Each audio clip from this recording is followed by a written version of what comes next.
Namaskar and good afternoon. Welcome to a brand new edition of our live and interactive session. I'm your host Neha.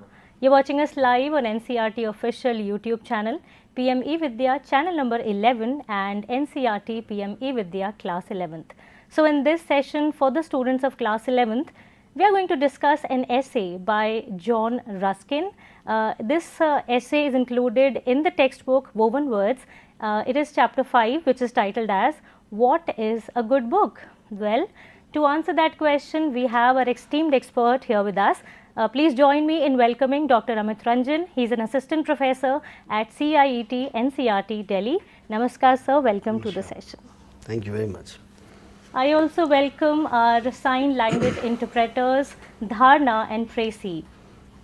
So dear viewers, for all your questions and queries and of course your suggestions, you can take down our contact details. First up is our phone number, which is 8800440559. For an elaborate message, you can take down our email ID. Our email ID is there on the screen. It is dth.class11th@ciet.nic.in. And for a quick message, you can go to our NCERT official YouTube channel, and in the live chat box, you can feel free to write in that message your feedback and of course your suggestion. Don't forget to write your name and your contact details from exactly where you are sending in that message. That is important for us to know. Alright, so without any delay, let's get into the lesson. And my first question to sir is, sir, what exactly does this chapter have in store for all of us? A lot. So it is an essay from a longer essay called Sesame and Lilies, Yes. and from a book called King's Treasuries, which is a compilation of John Ruskin's essays. And I think it was written in 1865 if I am not mistaken. Yeah, it's more than 150 years old, Yes. but why we are doing it is because it's more than ever relevant today. Yes. Because the essay is about books, what is the role of books in our life, and what is a good book over a book of an hour or a bad book. And very good tips and guidelines for writers, readers and learners in this. So first of all, a little bit about John Ruskin. John Ruskin was this British scholar, was an architect, writer, social reformer, born in 1819, was educated at Oxford, and he wrote various works like Modern Painters, The Stones of Venice, Sesame and Lilies. But the most important thing about him that he was a great advocate for education and environmental conservation, gender roles, social justice, all of that. All the topics that we talk of today, he was talking about them 150 years ago. And it is important, it's not just 150 years ago, it's the age of the empire, it's the Victorian age when these things were barely talked about. This is the height of the empire when there was a lot of exploitation, there was racism, colonialism, and for somebody to talk about these things is to be really cool and rebellious for his age. That's true, sir. Right, so we only have an extract of this essay in our book. So I'd recommend that you go and read the entire bit to get a better understanding. Though what we have is fairly good, it gives us a fairly good idea of. So the preliminaries, this essay was published first in 1865. These are actually lectures on reading and gender roles in Victorian society. So the first lecture of King's Treasuries is where this extract is from. So this is a misleading title, both King's Treasuries and Sesames and Lilies, but this is what he calls treasure. Books are the ultimate treasure that humanity has, is what he says. It's not all the wealth of the empire, all the gold, all the power. That is not treasure. The real treasure is in books, is what he is trying to say. Indeed, sir, and I think by the end of the lesson, we will definitely be able to understand and make a fair choice in picking up a good book. Yeah, sure. So, in terms of key arguments, what he talks about is what you can see on your screen. Is he talks about the treasuries and libraries, the true wealth of a nation and an individual. And he makes a very important distinction between good books and books of the hour. He stresses on careful reading, choosing great authors over sensational. So I'll talk about all this in detail in a bit, and also of moral responsibility, that it's books shape us, books shape our character, books shape our thinking, our worldview, so it's very important to read books carefully. That's why when we were in schools, so we were told very, very peculiarly that reading is important, and we were made to read a lot of good books. Absolutely, sure. So the first thing that Ruskin says in this essay is that there is a book, a good book, and a book of the hour, and he makes this distinction very clear and dwells upon it, harps upon it for a great deal of time. So he says that there are several books that are floating around, and when we transport it to our own context, we will see how it can be applied to our age. So 19th century was this time when the book production was huge. Printing presses had opened up, nations were being formed, so languages were being consolidated into standardized languages. So a little bit of history would help over here, that earlier everything was oral history, like everything was sung.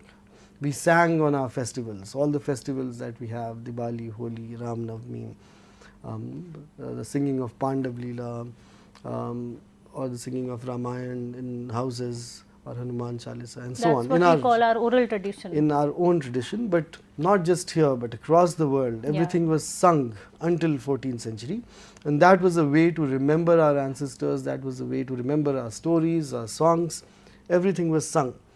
So it's very strange that today nobody reads poetry, because before the 16th century everything was poetry.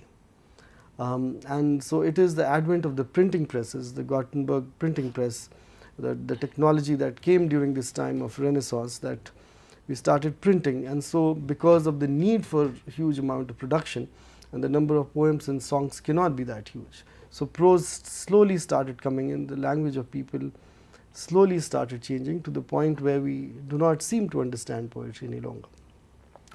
Think of Shakespeare. It's all his 36 plays are in verse. They are in blank verse, iambic pentameter, which people say is very difficult. It is medieval English, it cannot be understood today, and so on. During his own time, these were popular plays for the poorest people. It's like Bollywood films of that time, so people understood poetry that easily at that point of time. So it's merely a matter of habit. So then what happens is, with the establishment of printing presses, as prose got more and more into currency and there was more and more demand for prose, poetry slowly got lost. And then there is standardization of languages. So you won't believe that English also has like 100 dialects within the British Isles. There's Scottish, Irish, and Cockney, and many other varieties of English, like we have 100 dialects of Hindi, and many of them rightfully so their own languages, like Maithili or Bhojpuri or Angika and so on. So then the languages get standardized, and there is a hierarchy of language, high language and low language, by what gains currency in publication. So whatever is printed in newspapers, in books, that language becomes standard. So there is a standard English and a non-standard English. There is a standard Hindi, just Shuddh Hindi bhi bolte hain kabhi kabhi, and a non-standard one, and so on. There is a lot of linguistic politics into all of this. But with standardization of languages and printing press, a lot of stuff was being printed.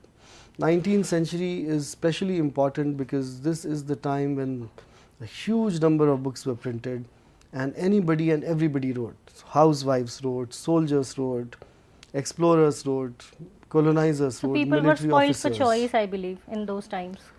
Absolutely, and they were very excited about writing because of the advent of the printing press. So actually the wealth of knowledge we have from 19th century from various kinds of sources is tremendous. And Ruskin is writing at that point of time, where let's say a very serious writer, a poet like Charles Dickens is writing. At the same time, there may be a civil servant posted in Kanpur who's writing about his ballroom dances every night. So he's making a distinction between them, between writing of the hour and a good book. Because so many people were writing, and now let us apply it to our time, where you can scroll on your Instagram endlessly. No? There are people who scroll 3 hours, 4 hours. There are students who are addicted to it for 10 hours. I've heard Seriously, stories. it's a serious menace. So this is comparable to the proliferation of books in 19th century, the kind of content generation on our social media today. You may consume all of it, and you may be gratified for a moment by watching those things. But Ruskin makes a clear distinction that the books of the hour are merely those books which need wider dissemination. So like you and I are having a conversation over a cup of coffee, and I want to tell 10 other people that we had this conversation, that I went to Himachal to trek and so on. And so it's a good read. Or what is in the newspaper, Ruskin says, you can read it over breakfast in the morning, but you cannot endure it for the entire day. So it has a Right. brief lifespan. Absolutely. And not just brief lifespan, it's about the quality.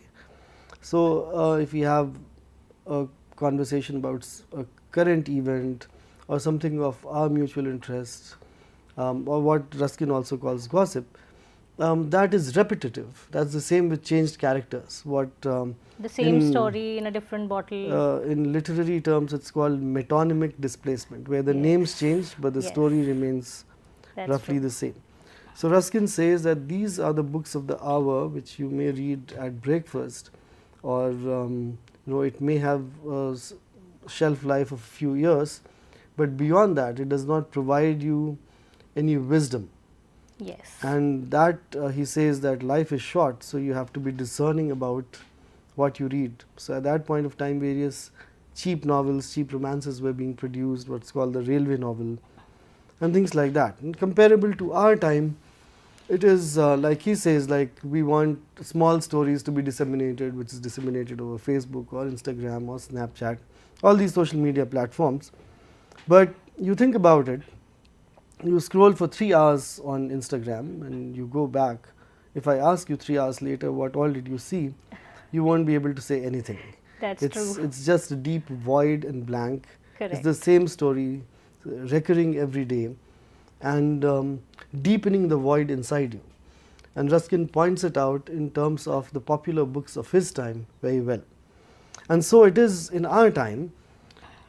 See that and if we take it out of social media, even in the realm of books, there are these popular cheap thrill books that seem to appeal to people much more than other books. So I don't want to name writers here, but college romances of a certain writer are very famous, whose novels go by half, one and a half, and so on. And there are various clones of this kind. Yes.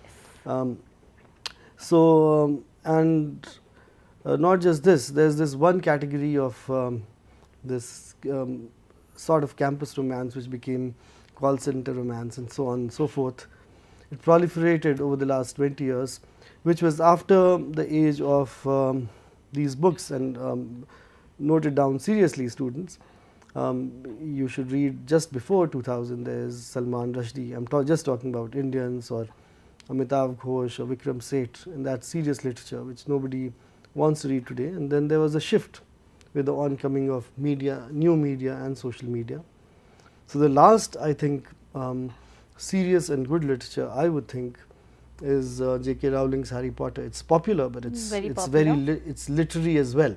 It's Yes. not the kind that you can you will forget, or which does not have literary value or anything that you learn nothing. You learn a lot.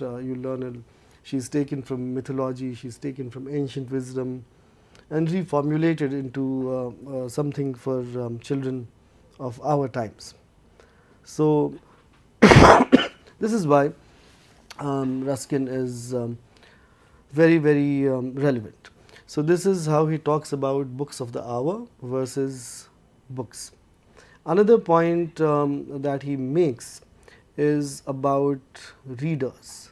So he does not just put the onus on the writers who are writing books, good books, but also on the readers, that the readers have to be serious and discerning. And that is also a deep lack in our age, that with, again, social media, there seem to be more writers than there are readers. Everybody writes something and just posts it. And that's, it's economy of likes and views and so on. other things. But and that is what we are consuming. So he's not just blaming the writer but the reader as well, that the reader has to be serious, the reader has to be discerning, and they also, so unless there is, it's a simple theory of demand and supply, right? Right. If I do not demand good stuff, I won't get good stuff. There won't be any supply of it. We have bad Chinese stuff in the market because there's a demand for it, because we want cheap stuff. And similarly, our minds want cheap stuff. You do not want something that is challenging, that is deep dive, that strains your mind, that makes you think, that makes you push to the limit. We all seem to want easy thinking in this time. Yes. You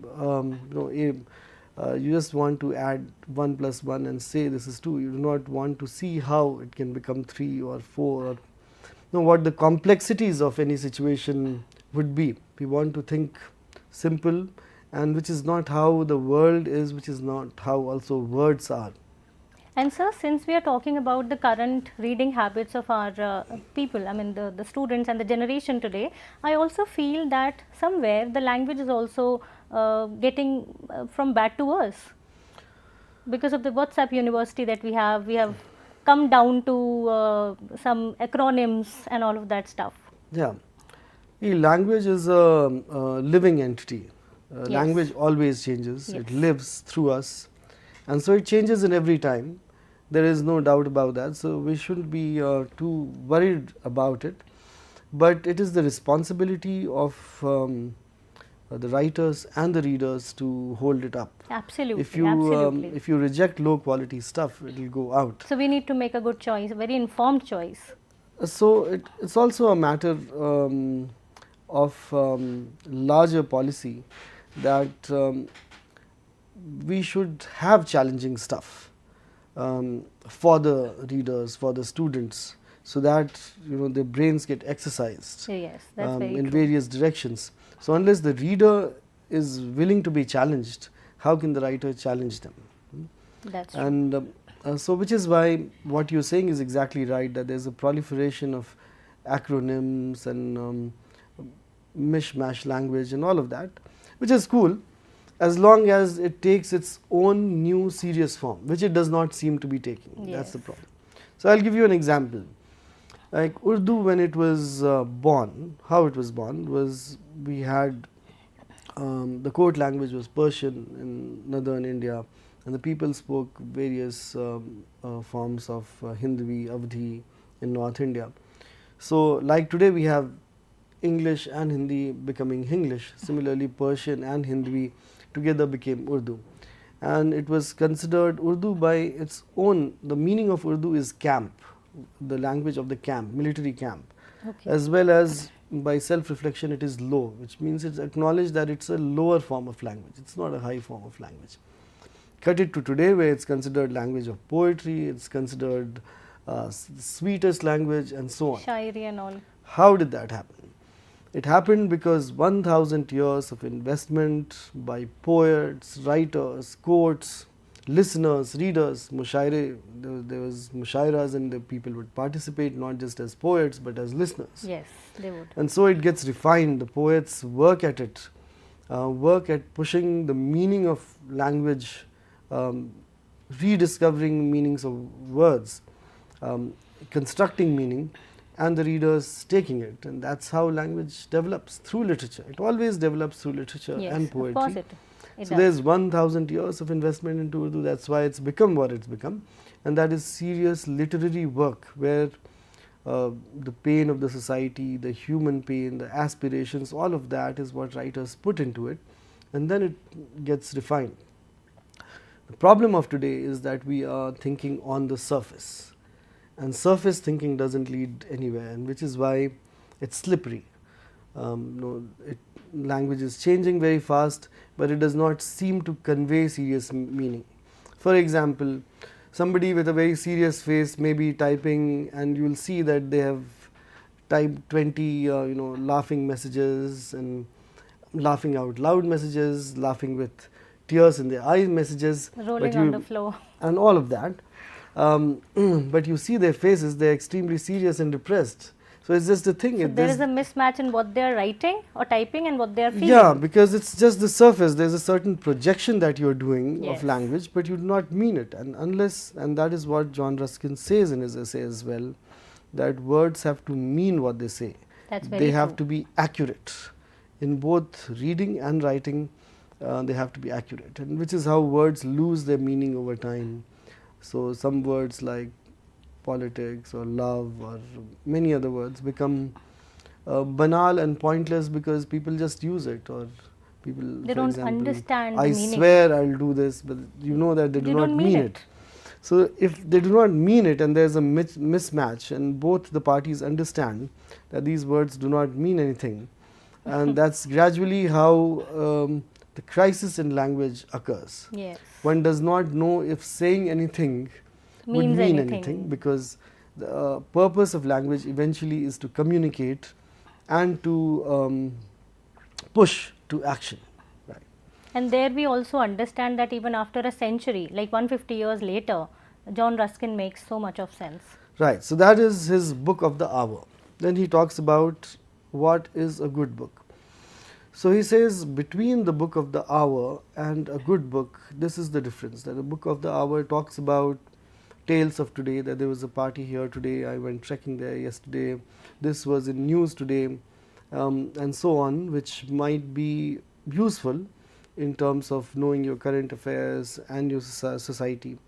But he says that a really good book is something which is permanent, which has the design of permanence, which if you read 100 years later, it will still speak to you, like his own essay is speaking to us 150 years later. So there is a design to books. So and he says very beautifully, unfortunately we cannot put big chunks of text on PowerPoint over here, but you will read it in your text. He says that writers, or good writers, also understand that their life is vapor, that everybody's life is vapor, everybody is forgotten eventually. But by the, and I am adding this on my own, but by the midnight taper, that writer writes something which might be of resonance, which might be of relevance to that reader who's reading it, who's constructing meaning of it. So, so he says that in an entire long life of a good writer, there may be only one book, one good book that the writer has left in his life of vapor, as he says, and that is their contribution in the Tower of Song, to have that one little song which will speak to somebody 100 years later. There's another poet of our modern times who died recently, Leonard Cohen, whose song Hallelujah is very famous amongst other songs. He went through 65 drafts of Hallelujah before he finally sang it. 60. So he wasn't satisfied with what he was 65, drafting. yeah. 65 is... And it's one of the most well-known songs in English Yes. across the world. It's been sung by around 100 singers. It's very celebrated to the point that people don't even know it's Leonard Cohen's song. So many singers have sung it. And he also talked about the design of a literary work, of a poem particularly. And he said that he also says what Ruskin says roughly, that there may be political events happening around you which are immediate, which can be written about, which can be a hit song today. But he tries to design his songs with an architecture that will last 50 years. And he stood the test of time. His 50-year-old songs are still being sung today. Hallelujah itself is 40 years old. And this is what Ruskin is talking about, a design of permanence, that you have something to say which will either resonate with a reader. So there is this idea of catharsis from Aristotle, the Greek philosopher, where he thinks tragedy is the highest form of art because it leads to catharsis. And tragedy in Aristotle is the fall of a hero from a great height to the ground. अर्श से फर्श पर गिरना जिसको कहते हैं उर्दू में. So this fall from a great height it should not relate to us, because earlier tragedies were written only about kings and princes, Julius Caesar, Hamlet, And those love stories and also. so on, Romeo and Juliet. All these tragedies are of noble characters, very wealthy characters who become very poor because of one character flaw. But Aristotle's idea holds right, because when you read these plays, you really feel connected to Hamlet's dilemma, or when Julius Caesar is murdered. I'm talking of Western tragedies, we can also talk of Indian. But what you see is that you feel a connection, you feel the sorrow of Hamlet, That's true. and that releases something in us. We understand that if a king can be in such a pathetic state, it's all right for me to be in some kind of pathetic state. So it resonates, the emotion, it resonates with the readers. So it releases something in you. It releases that pent up feeling, that pressure cooker is let off, and so you feel connected with the rest of humanity, that sorrow is not just mine, but it belongs to, it's shared, that we are together in this grief. So that is one thing, the idea of resonance. The other thing that Ruskin says is the idea of curiosity. That it's something which will make a reader curious and make them dive deeper into the subject.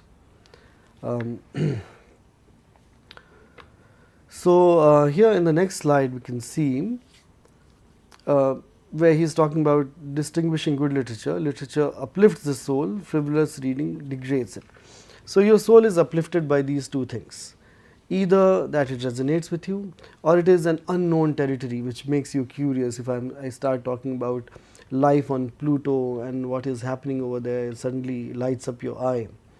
So I remember this very interesting interview which Irfan, the late actor Irfan, did of Mr. Naseeruddin Shah.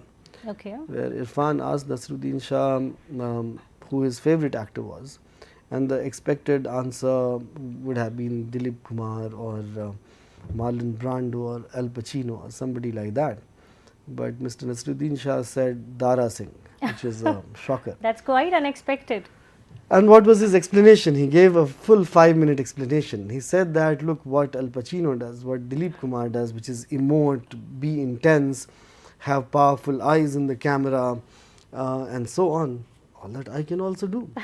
What Dara Singh can do is lift people and throw them into the crowd, is something I cannot do. Okay. Now, Dara Singh was a great wrestler, but he was not a great actor, so to say. Absolutely. But Naseeruddin Shah says that it is what you cannot do makes you very curious and excites you the most. The incapacity to do certain things. And this is what John Ruskin also says, that there are certain things which make you very curious. And though that is also the quality of a good book. So very good science fiction, for example, 1984 written by George Orwell, which talks of this dystopian world where everything is going wrong, or the Brave New World of Aldous Huxley. All these books were written much before our time, but all of the things in them started coming true. Their vision of how the world would change with consumerism and capitalism and greed and war, all of it has come true. So that curiosity which is built into science fiction or various other forms of writing, even historical fiction, is amazing. That is what Ruskin says is a good book, which has the stamp of permanence in it, even if it is one book by a writer or one poem. For example, we remember Samuel Taylor Coleridge for one poem, Kubla Khan. He wrote a lot and he's a great poet, but you remember him for one. Yes, absolutely. Or John Keats for the Ode to Nightingale, or various other writers. There's one thing that you could associate a writer with, and their entire lives they may have been writing, but their vision could come out, the distilled vision, the spark, the great spark of muse could come out in one little thing. And that's the hallmark of great writing.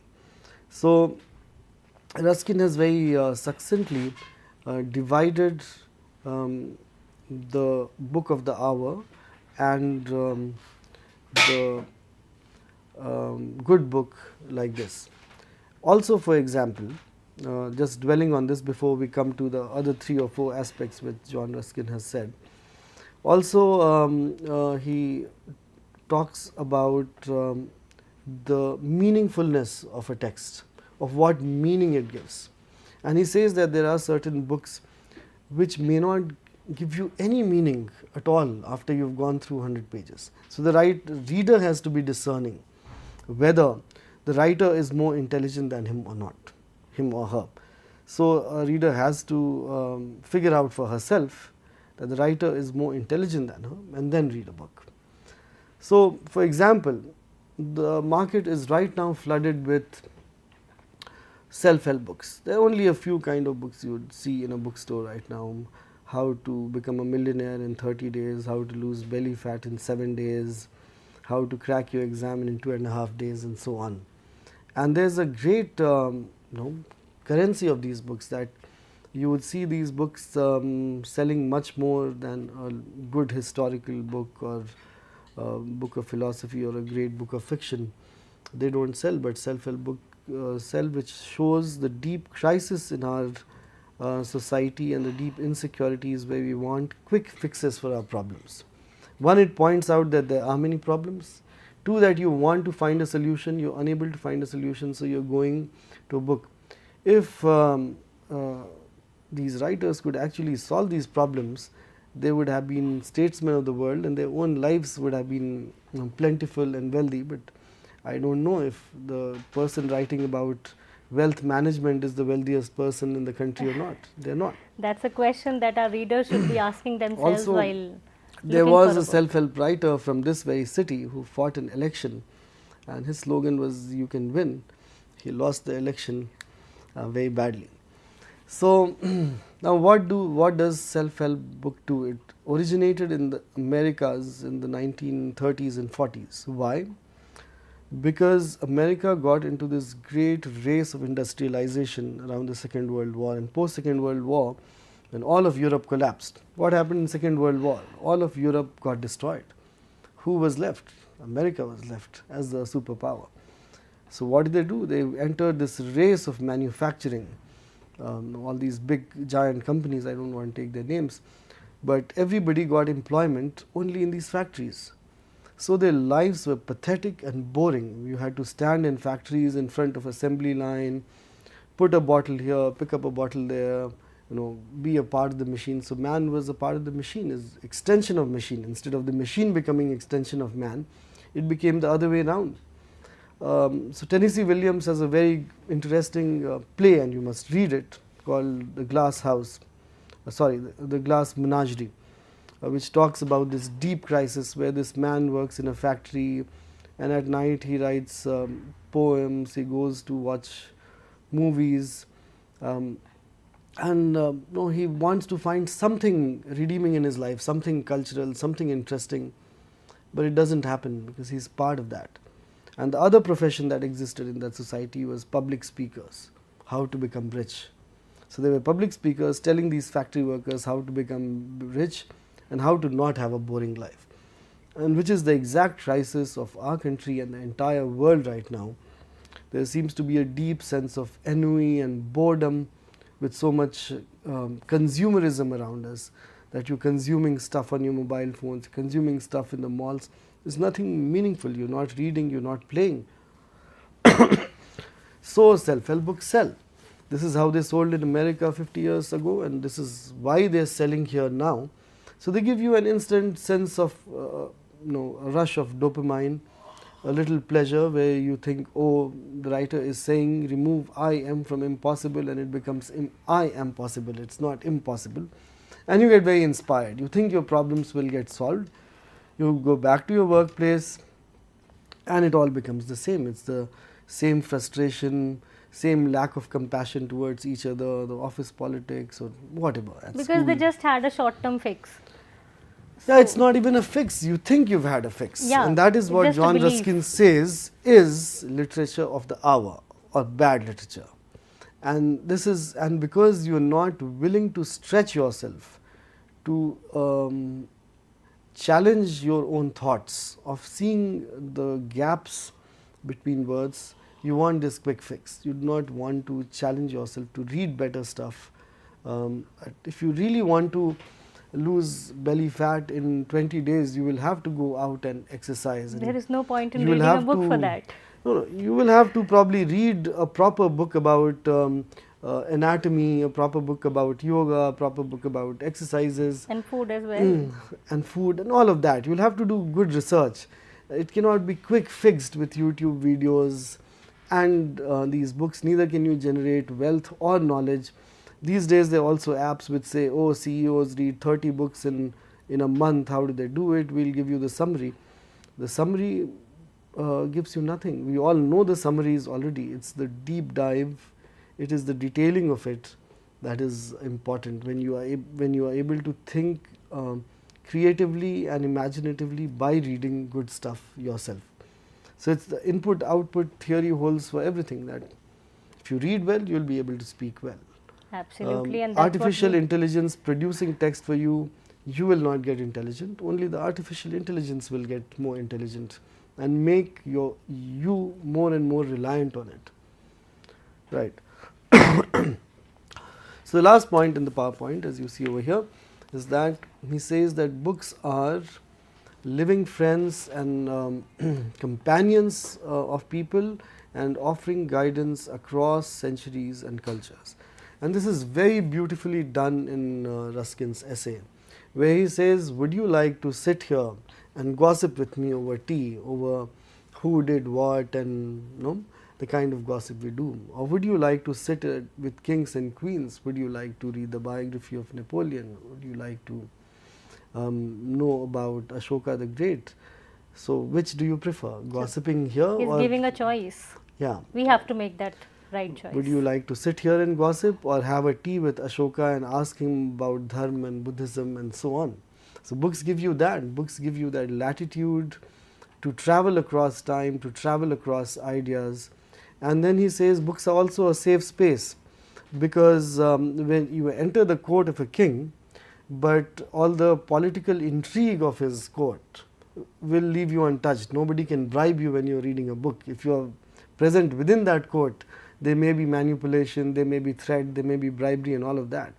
But when you enter that court through a book, you are immune from all of that. You have that distance, not to be affected by the immediate politics of the time. So he makes a very good point of why books are important, because you learn so much about other cultures, about the world, you travel through time, and you travel through all these. You could do this through some, you can travel the world through some YouTube videos as well. But the way a writer sees it, the sensitivity of a writer and what they are able to see, what others are not able to see, is what is important. The kind of observations, minute observations they make, and the kind of reflection they do, and that is what elevates your thought, and that is very important. So let's look at some important ideas that have come up in the essay. How does Ruskin redefine what constitutes the national wealth? This is a very important thing, that he has titled it as King's Treasuries, and there is no treasure in it, there is no war in it, but he is talking of books, and he has done it very deliberately to reposition the matter and to show that it is actually in knowledge, in wisdom, in books that the real wealth of any civilization lies. And you can see it in the phrase knowledge is power, which is a Victorian phrase. So what did the colonizers do in the 19th century? They did not just conquer India or Australia or Africa, but they wanted to learn everything about our culture as well. So there are great scholars like William Jones, Max Muller, and many other Indologists who studied Sanskrit, who studied our ancient texts. Actually, we had lost a lot of them. So William Jones rediscovered Shakuntalam and Kalidas, and brought many things back to debate, because they understood that culture is power, knowledge is power. So we owe them a lot. We owe them a lot, and they misinterpreted things also, which we have to reinterpret for ourselves. But they did work hard to understand that you cannot hold a civilization merely by military, but you need knowledge, and which is why you'll see that in universities in the West till date study Sanskrit or Swahili. And I was in US, there was one student of Swahili, Okay. and the university ran that program because they have the firm belief that they need to have knowledge of the world, and now that the world is a global village and everything. But that's quite appreciable. Absolutely. And when the British conquered Australia in 1788, which was a shame, they didn't conquer it, they were just tribes living for 50,000 years with ancient wisdom. They destroyed lot of their culture because it was very unique and it had a very different message to give to the world, which I would briefly like to talk about here. That these tribes within Australia, the Aboriginal tribes, so the British went there in 1788. These Aboriginal tribes did not fight amongst each other, Okay. and its size is roughly 3 times the size of India. So there are no wars. It's so strange. So And they were did living a not peaceful life. and they did not build buildings either. So in their long 50,000 years, and our civilizations go back 5,000 years. So try and understand the scale that these civilizations have lasted much longer. They have figured out something better than what the rest of the world is involved in. And what one understands from the history now, a lot of it is destroyed. So we do not know that the political system was such that you could not fight wars to win over a kingdom. Let's say I conquered a village, they would not accept me as the king or the queen unless I know their 300 songs and 200 dances. So you had to be very culturally accomplished to be the ruler. So Right. they devised this method that military battles do not mean anything. There will be no legitimacy of it. And look at our history, where we endlessly, the world history of civilizations, which endlessly talks about wars and who was a great general and who defeated who had better military might, who was a greater warrior, and so on and so forth. Our currency stress is not on cultural history. So anyway, Ruskin then tells that it is in the books, it is in the wisdom, and books contain the wisdom of generations, right? And which is why libraries have often been destroyed by conquerors in various parts. In India, in Egypt, the conquerors have often burnt libraries, which is what the British also did in Australia by finishing the oral knowledge system. And so Ruskin says that libraries are the repository of our knowledge, of our deep wisdom, and so on. The second most important point in this essay is the literary discrimination we have been talking about between the book of the hour and And a good book. and the good book, and the good and the bad book as well. And books as moral companions, that books give you a sense of moral compass, they give you a sense of direction for life. And in this also Ruskin gives some important points. He says that only, like I said earlier, only read the book if you think that the writer is more intelligent than you. He also says try to understand what the author is saying. Today our approach in universities is slightly different, where we say that once a writer has written a book, the author is dead. Author is dead meaning their intention do not matter. It is what the readers are able to read Reader's into it. perception matters then. Reader's perception into a poem or a piece of fiction that matters. The author's intention does not matter. So Ruskin's time is different, but Ruskin is making this point that you understand your point of view well, all right. You've read a poem, you've understood your point of view, but you should also try to know what the author intends. And by trying to chase the author, and so you'll have to know their biography as well, of what their worldview is, and by and do a very detailed, accurate reading of the text, not a surface reading.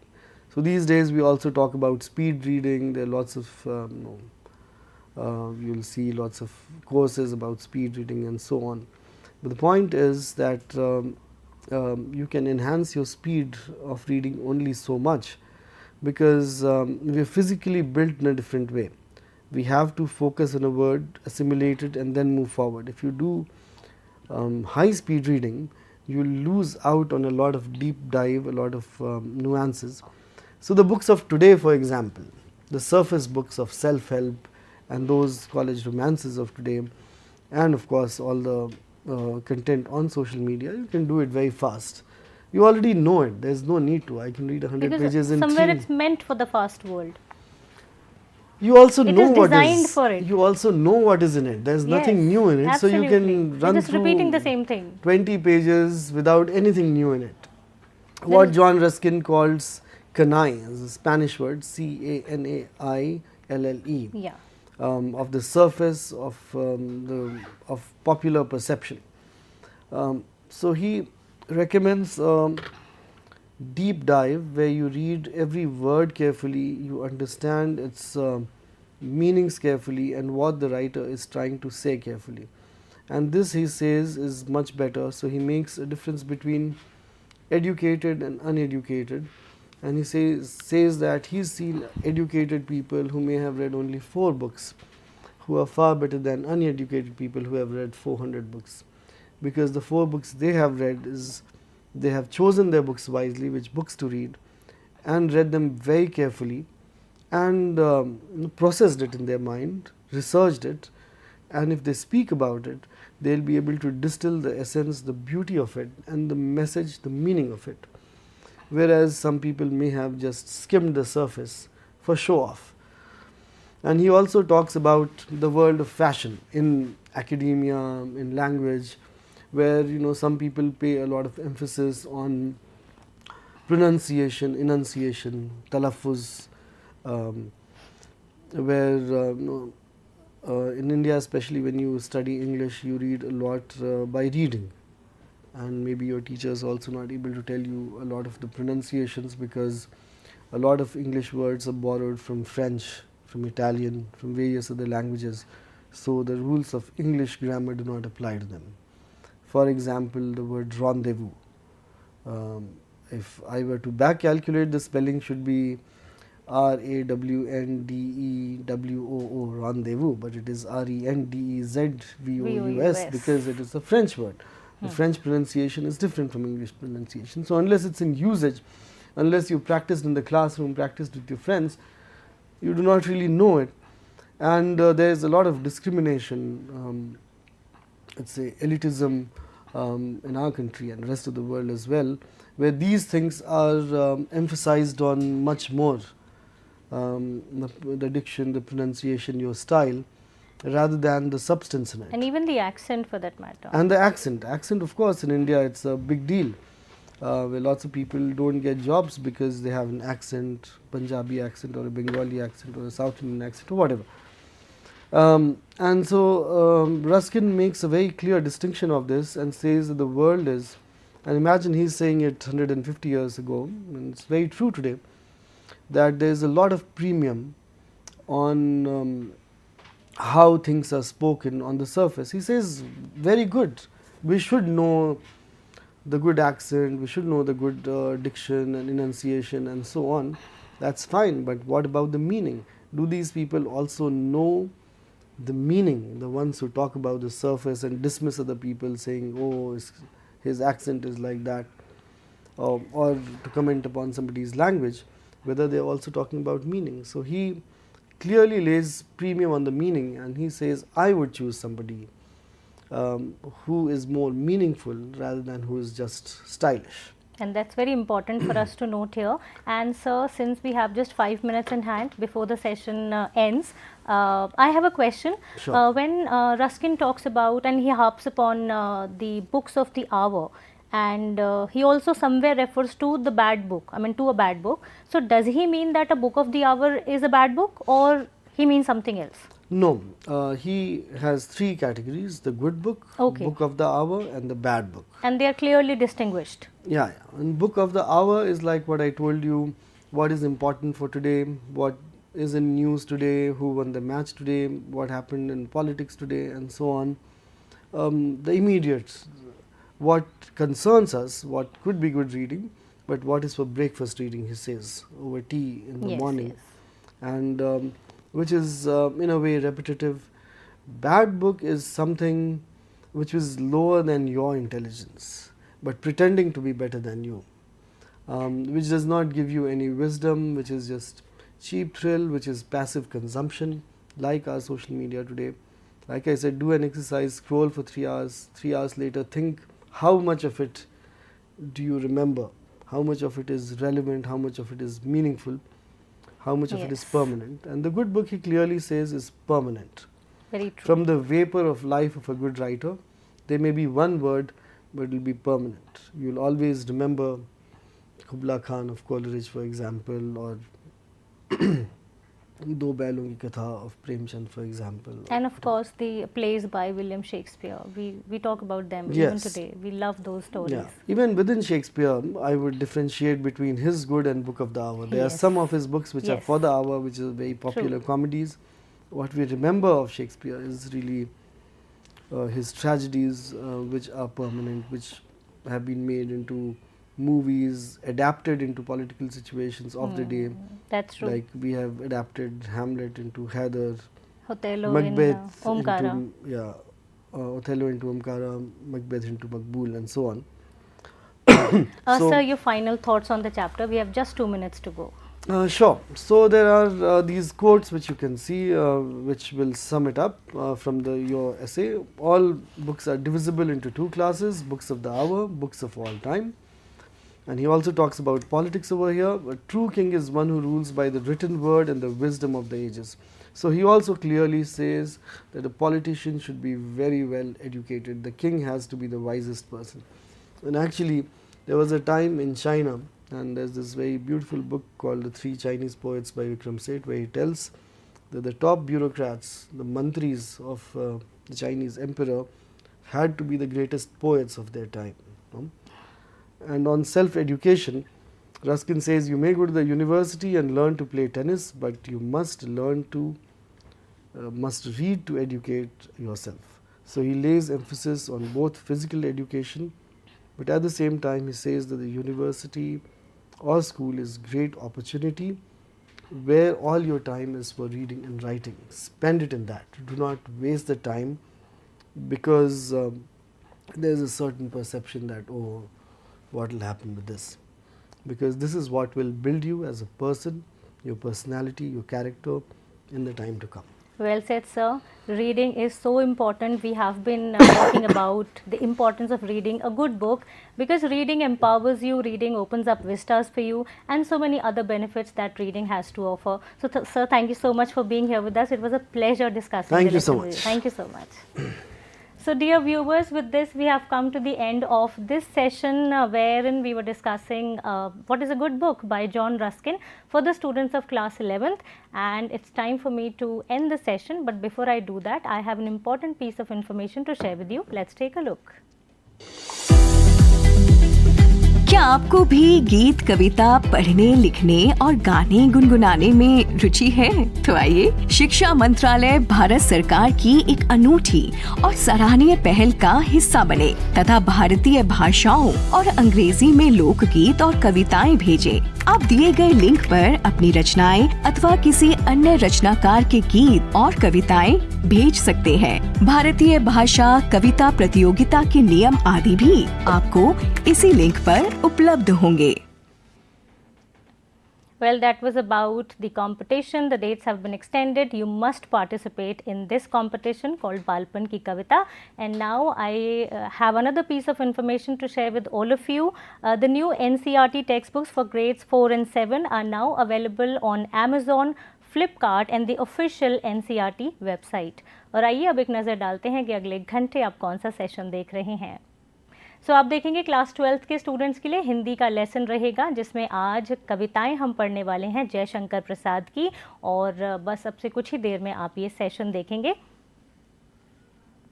So for this session, it's time for me to wind up the session, and I'll see you in a short while from now. Before I leave, I would like to thank our sign language interpreters Dharna and Tracy. Thank you so much. And आपको कहीं जाने की ज़रूरत नहीं है, हम बस कुछ ही देर में वापस आते हैं. तब तक के लिए नमस्कार.